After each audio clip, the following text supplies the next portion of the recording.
Nah, ini rumusnya ya. Rumus menghitung pusat massa ya.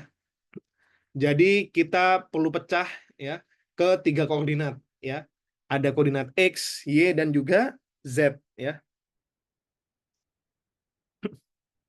X, Y, dan Z ya. Nah, jadi ada ini sudah di SMA ya.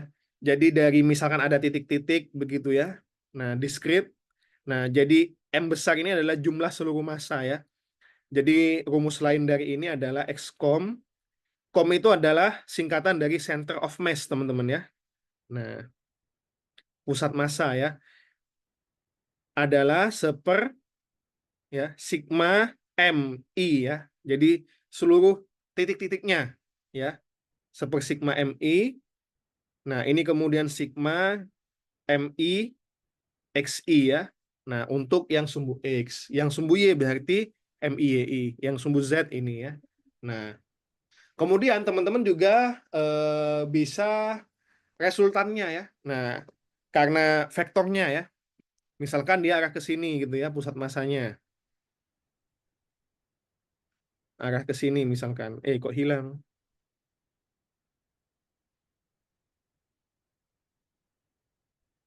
Oke, saya gambar lagi ya. Nah, ini ya. Pusat massanya misalkan ke sini ya. Nah, itu kan perlu dinyatakan dalam vektor ya. Nah, vektornya sama seperti yang sebelumnya telah kita bahas di vektor ya. X, I ada vektor satuannya ya. Y, J, dan Z, K ya. Nah, besarnya R, nanti bisa kita kuadratkan ya. X, kuadrat tambah Y, kuadrat. Ya, ini magnitudonya ya. Tambahkan Z, kuadrat ya.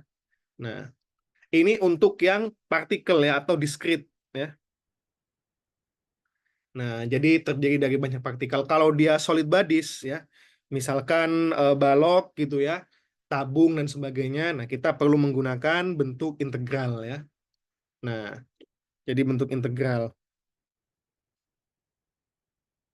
Dan kalau solid bodies berarti ada massa jenis ya, di mana massa jenis adalah pembagian massa dan volume ya.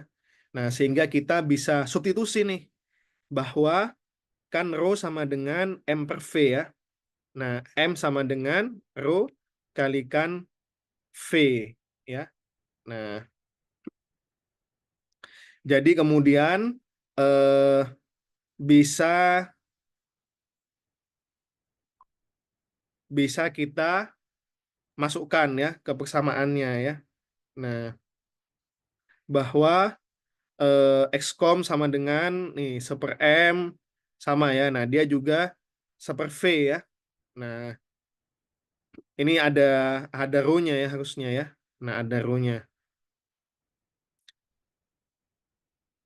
Tapi kalau dia sudah DV ya, ya sudah tidak perlu rho lagi ya.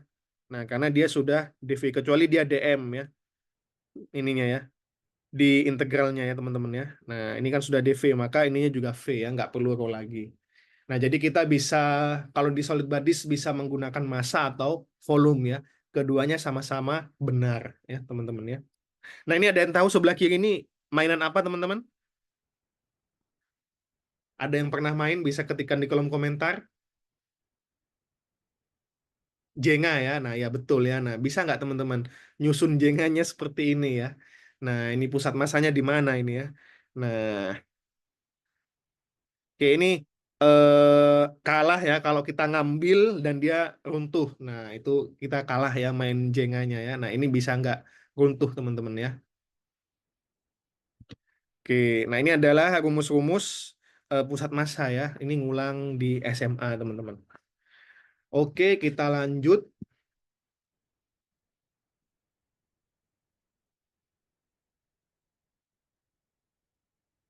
Nah, ini contohnya ya. Nah, ini contoh soal. Ada 3 partikel ya dengan massa M1 1,2, M2 2,5, dan M3 3,4 ya membentuk segitiga sama sisi ya dengan panjang sisi 140 ya. Nah, jadi dia ada massa 1, massa 2, massa 3 ya. Massa 1, massa 2, massa 3 dengan panjang sisi segitiga sama sisi ya. 140, 140, 140. Nah, pertanyaannya di mana pusat masanya ya? Nah, karena ini masanya beda-beda, jelas dia tidak mungkin di tengah sini ya. Nah, kecuali masa 1, masa 2, masa 3-nya sama, maka dia perpotongan ya dari setiap proyeksinya ya. Nah,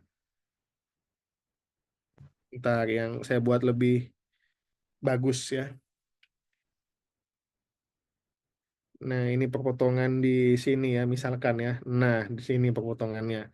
Ini kalau masanya sama. Nah, tapi kalau masanya beda, nah kita perlu hitung ya. Cara hitungnya dengan rumus yang tadi ya. Nah, jadi pertama kita uraikan dalam sumbu X dan sumbu Y-nya ya. Nah, X-nya itu, teman-teman ya, perlu dihitung ya. Ini 0 ya. Ini 140, maka di sini adalah 70,140 ya. Nah, ini 0,0, ini 140,0 dan ini adalah 70,140 ya. Maka masukkan nih M1-nya, misal ini M1-nya di sini ya. M1 di sini, M2 di sini, M3-nya yang di atas ya. Nah, masukkan M1 1,2 kilo ya. Kalikan 0, X-nya, tambahkan 2,5 kali 140 ya, tambahkan, nah, dibagi dengan massa total 1,2 tambah 2,5 tambah 3,4, ketemu X-nya 83 ya, berarti sekitar di sini ya. Nah, 83. Begitu juga Y-nya ya. Nah, Y-nya, oh ya, enggak 140 ya, karena dia Pitagoras ya. Nah, jadi Pitagoras ini 70, ini 140. Y-nya berapa teman-teman? Berarti akar 140 kuadrat dikurangi 70 kuadrat ya, sama dengan 120 ya. Berarti ini 70,120 teman-teman. Nah, dimasukkan nanti ya. Nah, ini 0 ya. Y-nya 0, 0, ini 120. Ketemu 58 ya di sini. Maka nanti pusat masanya sekitar di sini nih. Nah, ini adalah 58,83.